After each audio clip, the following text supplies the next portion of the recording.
Hello বন্ধুরা, তোমরা সবাই কেমন আছো? আশা করি তোমরা সবাই ভালোই আছো।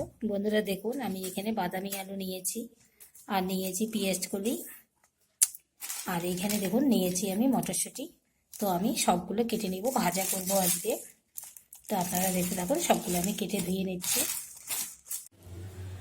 দেখুন বন্ধুরা, আমি এখানে আলু এইভাবে কেটে নিয়েছি আর পেঁয়াজ কলি কেটে নিয়েছি। আলুগুলো দেখতে কত সুন্দর লাগছে দেখুন। আর বন্ধুরা এখানে দেখুন মটরশুঁটি ছুলে নিয়েছি আর কাঁচা লঙ্কা চিড়ে নিয়েছি। আমি এখন ভেজে নিব। কড়াইয়ে আমি তেল দিয়ে দিয়েছি, তেল গরম হয়ে গেছে, কাঁচা লঙ্কা দিয়ে দিব। এখন আমি আলু আর পেঁয়াজ কলি দিয়ে দিব। দিয়ে দিচ্ছি পরিমাণ মতো লবণ, দিয়ে দিচ্ছি হাফ চামচ হলুদ গুঁড়ো। ভালো করে সবগুলো মিলিয়ে নেব। এখন আমি একটু ঢেকে দিব। দেখুন বন্ধুরা, ঢাকনা আমি সরিয়ে নিয়েছি। এখন আমি মটরশুঁটিগুলো দিয়ে দিব, আবারও ভালো করে মিলিয়ে দেব। এখন আমি দিয়ে দেব সরষের তেল।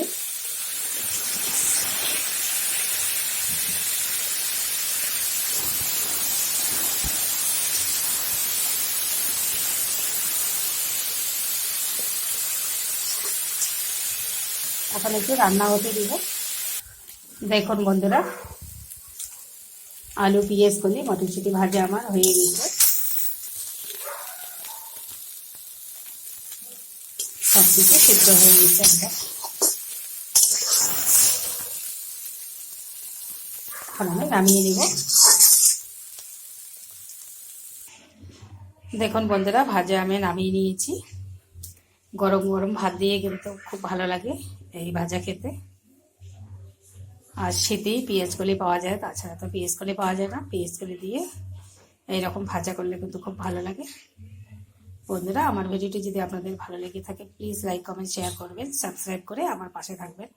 তো বন্ধুরা, ভিডিওটি আজকে এই পর্যন্তই শেষ করছি। আবার কোনো নতুন ভিডিও নিয়ে দেখা হবে। টাটা বন্ধুরা, সবাই ভালো থাকবেন, সুস্থ থাকবেন।